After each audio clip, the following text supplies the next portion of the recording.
Muy bien. Bueno, lo que está bastante caldeado también es lo que está pasando en la provincia de Buenos Aires con esta ley impositiva que quiso aprobar el gobierno y la oposición que no le dio el Quórum. quórum y no habilitó el tratamiento de esta ley. Y bueno, estamos en esta situación difícil ahora. Estamos en comunicación con Cristian Girard, que es director ejecutivo de ARBA, el organismo de recaudación de la provincia de Buenos Aires. Cristian, acá te saludamos David Cufré y Ezequiel Navarro. Buenos días. Buen día, David, Ezequiel, ¿cómo están? Muy bien. Bueno, queremos contarnos, digamos, en esta mañana, en este punto donde estamos hoy, qué es lo que se supone que va a pasar. Mañana habrá sesión. ¿Cómo sigue hacia adelante la situación de la ley impositiva que, bueno, finalmente no se pudo aprobar? La verdad es que no tengo el detalle bien finito del tema, pero se hizo el ingreso del proyecto por la Cámara de Diputados de la legislatura bonaerense y entiendo que hay que hacer una convocatoria a sesión. Ajá. Yo no sé si se trata mañana lunes, me parece que no. Diría que más hacia el fin de la semana, porque hay un plazo que cumplir desde que se hace la convocatoria hasta que se sesiona. En el caso de diputados creo que es 72 horas de corrido y en el Senado son hábiles. Y, Pero y la esa, verdad es que no tengo el detalle porque no es mi ámbito, claro. no lo sé. Pero esa demora, digamos, si la ley se aprobara a fin de esta semana o la semana que viene,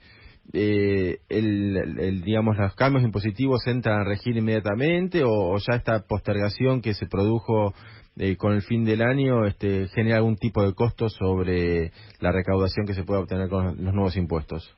No, una vez que la ley se apruebe, entra en vigencia con la fecha en que se establezca en el texto, que va a ser el 1 de enero de 2020.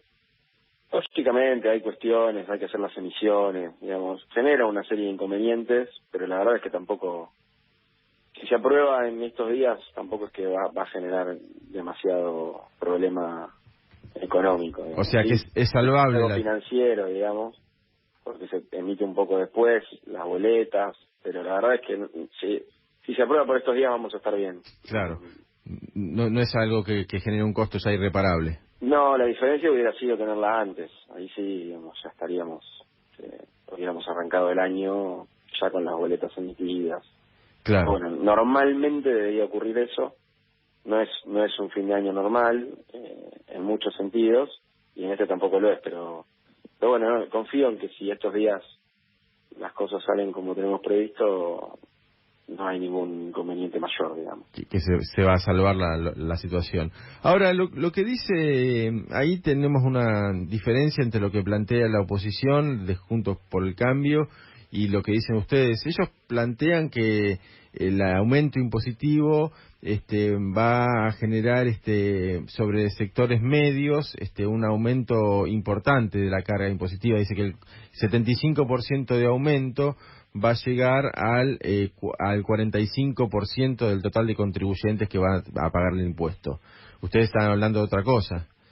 Sí, nosotros lo planteamos de otra manera. Primero, que esos son topes. Lo primero que hay que decir es, si vos mirás la redacción de la ley, se establecen segmentos donde hay topes de incrementos, ¿no? Hay primero hay un segmento donde el tope es 15%, después hay otro donde el tope es 35%, hay otro donde el tope es 50% y después otro donde el tope es 75%. ¿Pero qué significa que sea un tope? Que en esas categorías el aumento no puede superar ese monto. No quiere decir que todos reciben ese aumento. Lo primero que hay que decir es eso. O sea, no es que todos van a recibir el 75, el tope de 75, todos van a recibir el 75, pueden recibir menos a veces. Exactamente, Ajá. exactamente. O sea, es un tope para las determinadas categorías según valor fiscal de las propiedades. O sea, Estamos hablando del impuesto urbano, inmobiliario. inmobiliario urbano y rural. Sí. En ambos casos pasa esto. Ajá. Siempre hablamos de topes. Sí. Dicho esto, lo segundo que creo yo que es importante decir es que los porcentajes hay que interpretarlos siempre teniendo en cuenta dos cuestiones. Uno es, en este caso que estamos hablando de incrementos o de ajustes, el contexto nominal en el que nos estamos moviendo, ¿no? No es lo mismo que se implementó un revalúo inmobiliario. Ajá. Entonces hubo propiedades que cambiaron de categoría, digamos, como cambió su valor, estaban en un renglón y pasaron a estar en otro, entonces al aumentar el valor de la base imponible y caer en otra categoría y aplicarse el tope solo por categorías, bueno, hubo incrementos del impuesto inmobiliario del orden del 75%, cuando teníamos una economía que venía funcionando con otra nominalidad muy distinta a la que hay ahora, y los propios legisladores, muchos de ellos, que hoy se rasgan las vestiduras, hablando de cuidar a los sectores medios, aprobaron la ley sin ninguna discusión, sin ningún tipo de discusión. Por eso, eso es importante decir. Lo segundo es que los porcentajes también hay que tener en cuenta sobre qué bases se están aplicando, ¿no? Entonces, ahí cuando vamos a ver el monto que se paga por el impuesto inmobiliario urbano y rural, vamos a hablar del urbano, que es el que está generando más controversia. La verdad es que los montos son relativamente reducidos para aplicar el porcentaje. Digamos, vos tenés propiedades que pagan de $130.000 de precio de mercado, una propiedad de $130.000 de precio de mercado, que tiene una evaluación fiscal de unos 2.300.000 pesos más o menos, está pagando al año un impuesto inmobiliario de 8.000 pesos, perdón, estaba diciendo las cuotas. 8.000 pesos en un año. En un año, claro. En un año, pagaron 5 cuotas. Si vos le aplicás el 75% a eso, bueno, te va a dar un aumento de 6.000 pesos más o menos. Claro. Entonces, esos son los sectores medios que caen en la franja de hasta el 75% y que los senadores y los dirigentes de Cambiemos se rasgan las vestiduras diciendo qué impuestazo, qué barbaridad en los sectores, venimos a defender los sectores medios. La verdad es que 6.000 pesos en 5 cuotas para una propiedad de $130.000 al año, lo que decía el gobernador, lo tenía en la conferencia, es les estamos pidiendo un esfuerzo a determinados sectores, sabemos que es un esfuerzo, pero tampoco es imposible. Claro. Lo hacemos para poder cobrarle menos impuestos a los que tienen propiedades de menor valor. Si tienen propiedades de menor valor, van a recibir incrementos de hasta el 15 o hasta el 35 o de hasta el 50%, muy por debajo de la inflación, además con los beneficios de poder pagar con un descuento del 20% en una cuota. Claro. Entonces, la verdad es que lo que a mí me parece, y esto es lo que si querés es la interpretación más política, a mí me parece que están usando de excusa una defensa de los sectores medios, cuando en realidad, de fondo, ellos quieren bajar el 75% para que no le aplique a los que tienen las propiedades de mayor valor, que son las propiedades que están ubicadas en countries, en barrios cerrados, en la zona norte, en Vicente López, en San Isidro, en Olivos, claro, el cordón más pudiente digamos, o con mayor capacidad en general de contributiva, que es el que recibe el mayor aumento. En cantidad de contribuyentes, ¿cómo es la proporción? Digamos, sobre cuántos habitantes hay en la provincia y cuántos pagan el inmobiliario, y de esos que pagan el inmobiliario, ¿cómo se reparten las proporciones? Mira, hay 4,5 millones de partidas urbanas. 4,5 millones de partidas urbanas, hay 17 millones de bonaerenses. O sobre 17 millones de bonaerenses hay 4,5 millones de contribuyentes. Exactamente. Digamos, esto sí, pues no todos son propietarios de sus viviendas, hay gente que alquila. Esto no es que es un impuesto que recae sobre toda la población. Y lo otro que hay que decir es que en el rural son 300.000 propiedades. Ajá. Partidas, si claro. se quiere.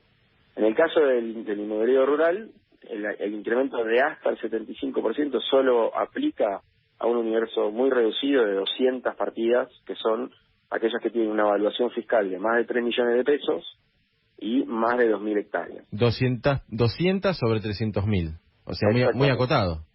Muy acotado. A mí también ahí lo que me preocupa es que la posición pública de los legisladores de Juntos por el Cambio y de algunos de sus dirigentes es: no puede figurar el 75% en la ley, no estamos dispuestos, y en definitiva, si sacamos el 75% también están buscando favorecer a esas 200 partidas inmobiliarias que son las grandes extensiones más productivas de la provincia de Buenos Aires. O sea, estamos hablando de fortunas, de millonarios. Claro. Realmente la propuesta es una propuesta que no es alocada si uno mira el contexto inflacionario, y que lo que busca es darle progresividad a la recaudación de esos impuestos patrimoniales, lo cual es sumamente lógico.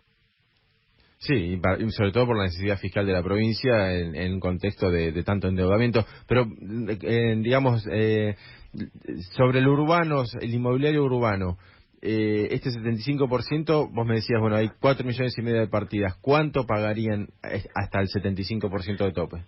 Mira, de nuevo, el 75% aplica aproximadamente a cerca de un 40%. Ajá. Pero cuando vos lo pones en valores absolutos, que esto es lo importante, por eso te decía, primero hay que mirar el entorno Sí. macroeconómico y nominal, y segundo hay que mirar qué representa eso. El 94% de las partidas inmobiliarias, el 94%, la gran mayoría, va a recibir incrementos anuales menores o iguales a 7.500 pesos. Ujú. Entonces, es hasta el 75% además, no es que el 75% Claro, recibe sí, sí, sí, ese sí. monto, ¿no? Pero son menos de 7.500 pesos para el 94% de las propiedades. O sea, hay un 6% de las propiedades que va a recibir incrementos mayores a 7.500 pesos. Claro, 6% de 4,5 millones de partidas. claro. Realmente, lo que uno podría atender como, bueno, esto es un incremento en términos absolutos importante, es un esfuerzo, es un 6% de la población, y sobre todo los que reciben incrementos más elevados, que uno puede decir, paga 250.000 pesos, pasa a pagar 350.000 pesos, es un 2% de las partidas. Y son propiedades que valen 3 millones de dólares, 4 millones de dólares. Bueno, Claro. la verdad es que yo creo que es una parte de la población que puede afrontar un incremento del 75%, si hace el pago en una cuota tiene un descuento del 20%, si es buen pagador puede tener otro beneficio, si despapeliza, si suscribe el débito automático puede tener otro beneficio. O sea, realmente va a terminar estando muy cerca de lo que fue la inflación de 2019 y no es necesario hacer tanto espamento. Me parece que hay mucho oportunismo político, y más cuando uno mira lo que hicieron en 2018 ellos mismos votando una ley que enviaba la gobernadora Vidal, o sea, ellos siendo gobierno, que aplicaba aumentos del impuesto inmobiliario mucho más altos. Realmente eran aumentos del impuesto inmobiliario, a diferencia de lo que está pasando ahora. Esto es una ley completamente razonable. Claro, y aparte, digamos, hubo un revalúo en su momento con el gobierno de Vidal. Eso es el que aplica en el 2018. Entonces vos tenés revalúos, propiedades que se incrementaron sus valores fiscales en hasta el 1.000%, y además hicieron un aumento de las alícuotas. Claro, en aquel caso lo autorizaron y ahora no. Y aparte hay una situación de otras provincias y otros distritos. Ahí veía que en La Plata también aumentó los impuestos, y en Córdoba aumentaron los impuestos, en Jujuy aumentaron los impuestos también provinciales por esta misma situación. O sea, no es solo la provincia de Buenos Aires la que está subiendo o actualizando los montos de los impuestos. No, es que bueno, por eso nosotros decimos, bueno, ¿qué sería un aumento de los impuestos? Que la provincia, o sea, un aumento de la presión impositiva, ¿qué sería? Que la provincia recaude más en proporción a lo que produce la provincia.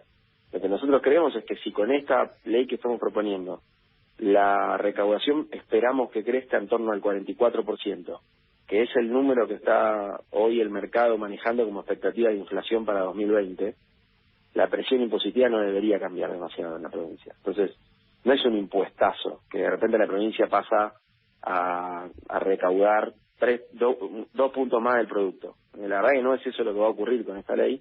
Esta ley lo que hace es mantener los recursos de la provincia en los niveles del año anterior. Entonces, por eso decimos que no es un impuestazo y que no es un aumento de impuestos. El problema, lo que no es normal, es la nominalidad de la economía.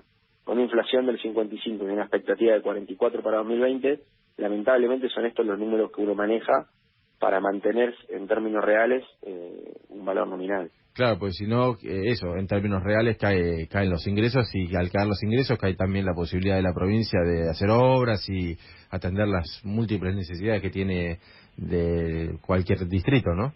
Sí, tenés emergencia en infraestructura escolar, emergencia en infraestructura sanitaria, emergencia en infraestructura vial, tenés una deuda completamente desorbitante, digamos, completamente comprometedora de los recursos fiscales de la provincia, con un aumento muy elevado de la cantidad de recursos que hay que destinar a pagar servicios de la deuda, si uno mira los años pasados. Entonces, La verdad que la provincia se declararon un montón de emergencias: productiva, educativa, sanitaria, y en un contexto donde tenemos vencimientos muy importantes de deuda, donde los servicios de la deuda van a requerir muchos recursos fiscales, y no tenemos la posibilidad ni siquiera de tener una ley que nos permita sostener el nivel de recaudación del año pasado. Entonces, Cristian, buenos días.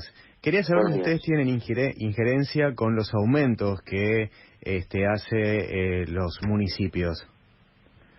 no, la verdad es que, bueno, hay autonomía municipal, hay una ley orgánica de municipalidades, eso son potestades de cada intendente, de cada consejo deliberante, en rigor, y la verdad es que no. Lo que sí, uno puede ir charlando y coordinando. O sea, la verdad es que lo que encontramos es que los ajustes de las tasas que cobran los municipios están en torno a los números que estamos manejando nosotros en nuestra ley, y algunos están por arriba. Incluso distritos administrados por Cambiemos. Por supuesto, sí. Bueno, el caso de La Plata es resonante, porque justo el intendente estuvo ahí en las escalinatas de la legislatura, en esa conferencia que dieron cuando no dieron el quórum en el Senado. Tienen topes de hasta el 80% de incremento. La verdad es que, bueno, no hay que enojarse, pero me parece que hay que ser más responsable. Vos decís que hay un oportunismo político, eso estabas planteando. No tengo ninguna duda. Creo que tenemos que evitar que se use a la clase media como un escudo para defender los intereses de unos pocos ricos. Y la última, respecto de la situación de la deuda, ¿la provincia tiene posibilidad de, digamos, ir a una reestructuración o un reperfilamiento que digamos, salve la situación, o hay riesgo de un default? No, me parece que esa palabra no es una palabra que nos guste utilizar, ni es algo que estemos buscando. Es un tema que está viendo el ministro de Hacienda y Finanzas con el gobernador directamente. Se están iniciando una serie de negociaciones con algunos acreedores, pero no, estamos trabajando para que eso no ocurra. Queremos normalizar la vida de la provincia en general, digamos, y la verdad es que un default es disruptivo y suele tener impactos muy negativos en la economía, así que no, de ninguna manera es algo que estamos pensando. Ya te digo, es un tema que está llevando el ministro de Hacienda y Finanzas junto con el gobernador. Te podrán dar más precisiones ellos. Claro, sí, está trabajando en ese sentido. Pero no es el escenario, digamos, dominante en este momento. No. Claro. Cristian, la última, ¿qué imaginas que va a pasar? ¿Que esta semana o la próxima se aprobará digamos, la ley impositiva con algún cambio? ¿Será eso lo que ocurrirá? Sí, miren, nosotros estuvimos dispuestos en las discusiones que fuimos teniendo con los legisladores de Juntos por el Cambio a introducir cambios. Aún cuando creemos que la ley que miramos es muy razonable, estuvimos dispuestos. Quieren bajar el tope en determinados sectores, segmentos del impuesto urbano, no hay ningún problema. Quieren introducir cambios en algún artículo especial, con alguna cuestión específica, no tenemos problema en pensarlo, en revisarlo. Siempre estuvimos abiertos. El viernes pasó lo que pasó, que es lo que comentó el gobernador, los estuvimos esperando. Estuvimos el jueves hasta las 2 de la mañana en la legislatura, trabajando con ellos, viendo cuáles eran las cuestiones que les interesaba modificar, cambiar. Quedamos en reunirnos el viernes a las 10 de la mañana nuevamente en la legislatura y nunca vinieron. La verdad es que de nuestra parte la predisposición está en la medida en que ellos dejen de especular y de funcionar con este oportunismo político, usando la clase media de excusa para defender los privilegios de unos pocos. Creo que deberíamos tener avances, porque estamos dispuestos a modificar la ley en las cosas que sean siempre razonables, ¿no? Uno busca consensos. Claro. Si uno le impone al otro algo en el diálogo y no se mueve, bueno, la verdad que es difícil llevar una negociación adelante. Claro. Nosotros estamos dispuestos a modificar un montón de aspectos de la ley que son sustanciales para los argumentos que ellos tienen. Si quieren hacer modificaciones vinculadas, por ejemplo, con los estratos medios del impuesto inmobiliario urbano, no hay ningún problema, lo discutimos, vemos la manera.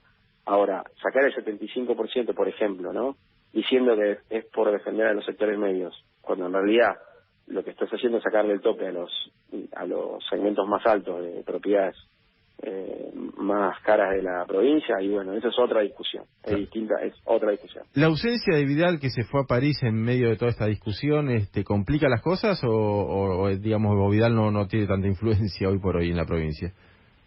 No, mira, la verdad es que no lo sé, esa es una cuestión que lleva el gobernador con los interlocutores que él ha designado como los interlocutores nuestros para dialogar con la oposición, ¿no? Sí, pero no deja de ser llamativo que en medio de esta situación la exgobernadora Vidal se haya ido de viaje a París, ¿no?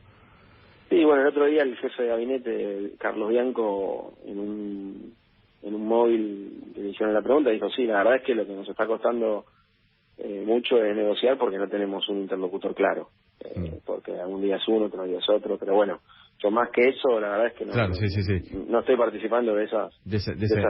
De esa discusión política.